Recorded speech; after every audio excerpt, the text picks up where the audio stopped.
పాత శివాలయం ఆవరణలో జరిగిన కార్యక్రమంలో నాయి బ్రాహ్మణ సంఘీయులు పెద్ద ఎత్తున పాల్గొన్నారు.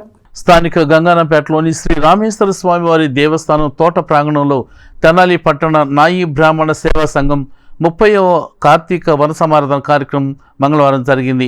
ఉదయం నుండి జరిగిన కార్యక్రమంలో నాయి బ్రాహ్మణ సంఘీయులు వారి కుటుంబ సభ్యులతో సహా పాల్గొన్నారు. ఈ సందర్భంగా పలువురు సంఘీయులను కమిటీ తరపున ఘనంగా సత్కరించారు. పలు సాంస్కృతిక కార్యక్రమాలు నిర్వహించారు. నాయి బ్రాహ్మణులు కలిసికట్టుగా ఉంటూ సమస్యలు పరిష్కరించుకోవాలని పెద్దలు సూచించారు.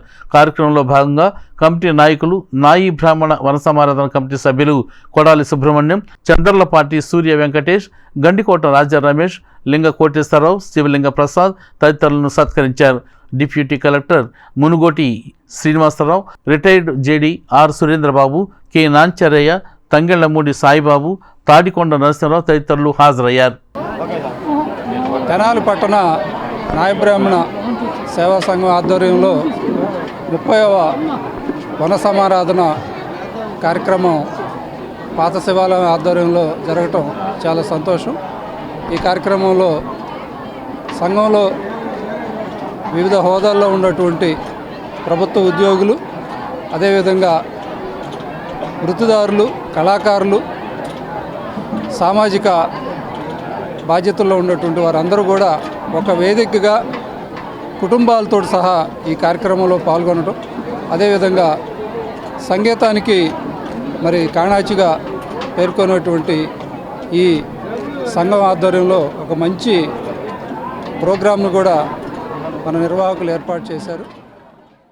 తెనాలి పట్టణ నాయ బ్రాహ్మణ సేవా సంఘం ఆధ్వర్యంలో కార్తీక వన సమారాధన మహోత్సవ కార్యక్రమం 30వ వార్షికోత్సవం 30వ కార్యక్రమం ఈరోజు తెనాలి పట్టణంలో పాత శివాలయం ఆవరణలో మా నాయ బ్రాహ్మణ సంఘీయులందరం కలిసికట్టుగా కుటుంబ సభ్యులందరూ సమేతంతో చేసుకోవడం జరిగింది. ఈ కార్యక్రమానికి తెనాలి పట్టణ నియోజకవర్గంలో ఉన్న నాయ బ్రాహ్మణులందరూ, అలానే వివిధ హోదాల్లో ఉన్న అధికారులందరూ, అలానే ప్రజాప్రతినిధులు కూడా ఈ కార్యక్రమానికి హాజరయ్యారు. ఈ కార్యక్రమానికి పూర్తి స్థాయిలో ఇన్ని సంవత్సరాలు 30 సంవత్సరాల నుంచి ఈ కార్యక్రమంలో సహకరిస్తున్నటువంటి పెద్దలందరికీ ఈరోజు మనస్ఫూర్తిగా ధన్యవాదాలు తెలియజేస్తున్నాను. అలానే వాళ్ళ అడుగుజాడల్లో మేము కూడా ఈ 30 సంవత్సరాల తర్వాత దీన్ని కూడా కొనసాగిస్తామని చెప్పేసి ఈ సందర్భంగా తెలియజేసుకుంటున్నాం. ఈ వన సమారాధన మహోత్సవ కార్యక్రమానికి అందరూ గుంటూరు జిల్లా స్థాయిలో నాయకులు అందరూ ఇచ్చేశారు. వాళ్ళందరికీ కృతజ్ఞతలు తెలియజేసుకుంటున్నాం.